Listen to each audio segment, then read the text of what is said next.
I did say to Helen when she asked if I take on this court thing, just bear in mind I'm so badly informed.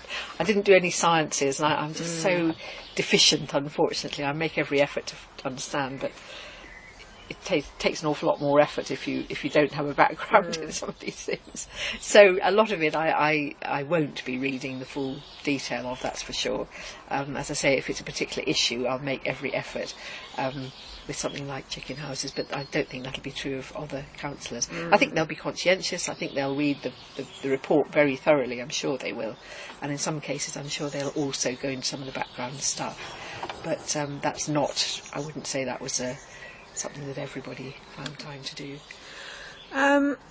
Do you have a feel for whether certain types of evidence or background reports are more influential than others? I mean, are there certain types of evidence that would swing it one way or the other a bit more than others? I think it almost always not that we can necessarily make our decision only on that, but I think always it's the impact on residents, it's the impact on people, local people, and that's probably true of most planning, but certainly on something like poultry houses, it's if people care terribly and are obviously massively concerned and upset and all the rest of it, inevitably you're bound to look at that far more seriously, and we do. You don't want to be making life a misery for people, but that always has to be weighed against the the planning officer's advice and the actual planning reasons. Sure. There've always got to be reasons. If you're going to turn something down, you've got to be able to back it up, very thoroughly give the reasons for doing that. So does the number of objections and support, I mean, obviously, as you said, sometimes they become very, very numerous, so I wouldn't necessarily expect someone to read them all, but does the number of them make some odds? Or? It does, although I think sometimes it can slightly put councillors' backs up if there's too much, but it certainly does, no question about it, whether we're told it shouldn't, that you've got to look at everything objectively on the basis of, the planning advice and so on. But of course it does. It's bound to, really. And what about the arguments that are made in each camp, so to speak? Are you, aware of? Because given that you can't probably read every single one, and in some cases it's hundreds, would you pick up on the fact on qualitative difference between the sort of the content of the objections versus the supporters, or vice versa? Yes, to some extent. I mean, some of it's tick box stuff. People are just putting in a very brief word, and it's you might get lots and lots of virtually the same. I mean, sometimes objections are very, you feel they're really very NIMBY-ish. It's not across the board that you are necessarily going to follow the direction of the objectors. You get the feeling that some people reject almost anything. You kind of get that impression. What we do take quite seriously are the coherence of the arguments, whether it's logical and makes sense, whether it's based on proper planning, understanding of planning stuff, and it certainly isn't always, but often is, the position of the parish councillor and how thoroughly they've looked at it, whether they have a neighbourhood plan either in place or in progress. And in fact, one of the things we find very sad, really, is that sometimes there'll be this rather garbled sort of set of objections, maybe even from the parish councillor, but with no proper understanding of the process. And you think, well, they've actually let themselves down. They haven't done things properly. They haven't checked the planning, they haven't understood planning rules, and they haven't, in a few cases, bothered with a neighbourhood plan. You think, well, how can they expect us to take them seriously? And sometimes we'll say that politely, but it's very sad to see that you haven't actually got together what could be a way of actually helping to ensure that the development you want is what you get.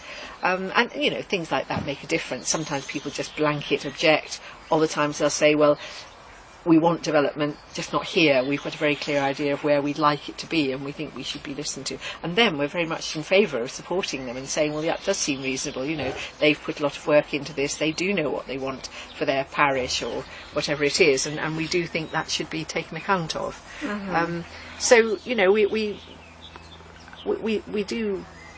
So each one is different, and we do try to sort of get into the nitty-gritty of each situation, and that's, you know, we're obviously very dependent on the people who speak or put their views in, but perhaps even more the ones who speak than the ones who write. Who just write. Yeah.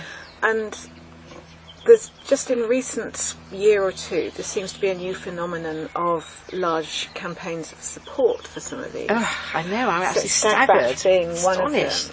Do you know what's going on there? I think they're just, you know, who can't blame them, but I think they've just realised that they have to do that. That's what the objectors will do, and they have, of course. There's I don't know how organised it is, but there's a huge amount of number of objections, and they've realised they've got to do it as well. And so, you know, Farmers Network, and they've got an enormous amount of support. I don't know how much of it is local, but incredible number, really.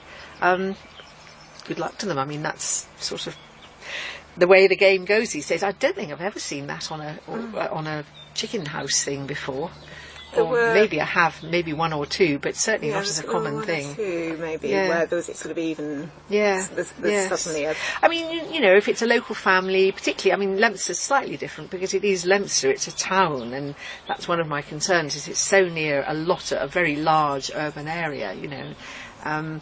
But on the whole, it isn't so much numbers. You know, most chicken house applications are maybe near a village, you know, maybe out in the countryside. There won't be great numbers of objectors or local residents who are going to be affected, actually.